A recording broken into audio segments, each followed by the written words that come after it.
Hindi nila pinapakinggan yung mga turo ng Diyos, yung mga aral ng Diyos, mas sinusunod nila yung pita ng laman.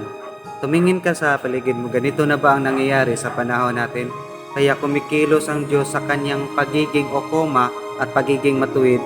Mapapansin na rin, pag pumunta ka sa isang kanto, sa street, kahit sa mga kabundukan at mga kabukiran, mayroon nangangaral ng salita ng Diyos. Pero bakit isisya ng tabi ng tao?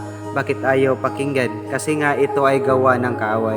Ang nasa likod nito, para hindi pansinin ng Diyos ang salita ng Diyos, ang gawa ni Satanas. Siya ang nasa likod nito. Gawin niya ang lahat para lang ilayo ang tao sa Diyos. Ang totoo nito kapatid, nawalan tayo ng koneksyon sa Diyos dahil sa paggawa ng kasalanan, dahil doon sa disobedience, kaya lumayo ang tao sa Diyos sapagkat hindi magkakaroon ng koneksyon ang tao sa Diyos kung mayroong kasalanan. Kaya naman sa Hardin ng Eden, ito yung nangyari.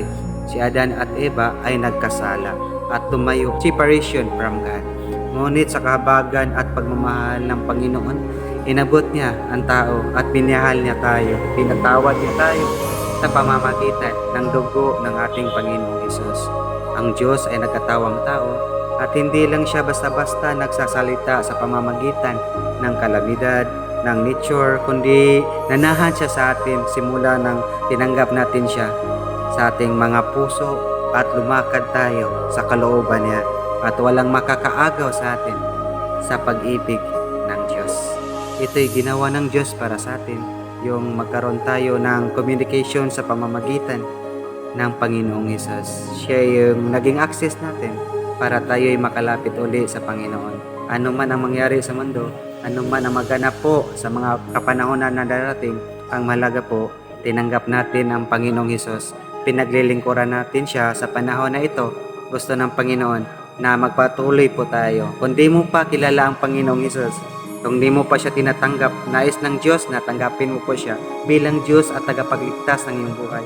Pagsisihang nagawang mali at kasalanan. Lumakad sa kalooban ng Panginoon. Gusto kita ayain kita sa isang panalangin kung di mo pa tinatanggap ang Panginoong Hesus. Panginoon, salamat sa iyong pag-ibig. Salamat dahil sa ginawa ninyong nagkaroon ng kapatawaran ang aming mga nagawang kasalanan. Humingi ako ng tawad sa mga nagawa ko mali. Simula nung ako'y nagkaisip hanggang sa mga oras ito. Tinatanggap ko kita bilang Diyos at tagapagligtas sa aking buhay. Isulat niyo po ang pangalan sa libro ng aklat ng buhay dyan sa langit. Isunod ko po ang kalooban ninyo. Pagharian niyo po ako, Panginoon. Tulungan niyo ako sa aking buhay. Sa pamamagitan ng pag-aaral niyo sa salita, gabay ng Banal na Espiritu, patuloy ka po malakaran ng kalooban ninyo. Salamat po na nakarating sa akin ang mensaheng ito. Ito po ang aking dalangin sa pangalan ni Jesus.